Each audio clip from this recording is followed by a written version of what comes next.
What's up madlang people, at ngayon nga ay a-attend tayo ng premiere night ng horror movie na nakabilang ang nakasama tayo ang Near Death. Ayan, with Direct Richard Somes, ang very talented director namin na talaga namang inilabas ang aming galing with my family. RK Bagadsing, our lead actor, is in the house now madlang people, at ang ating promotion picture, of course showing na siya sa SM Cinema Sinisindak this October 27 hanggang November 4 for only 150 pesos, at eto lang ang katangi-tanging local film na nakapasok sa Sinisindak dahil puro international horror movies ang naka-line up dito.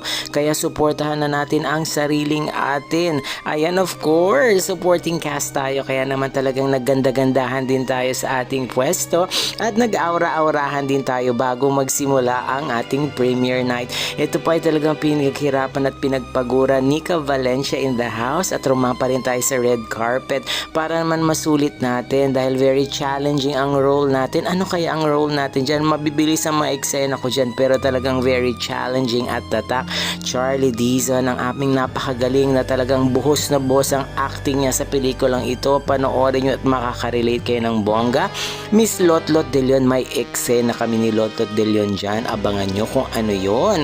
Kaya naman talagang i-ready nyo ng mga sarili nyo at yayahin ng mga pamilya, kaibigan, para masuportahan natin ang nakakapanindig balahibong horror film na talagang super jump scare to the max, ang aming Near Death. Ayan, with Miss Cyril Manabat din, of course, na napaka-pretty talaga.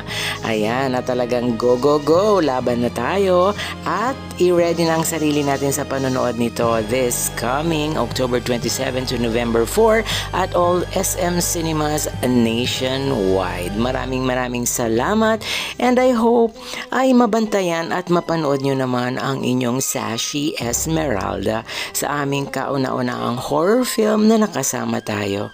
And I thank you. Rawr.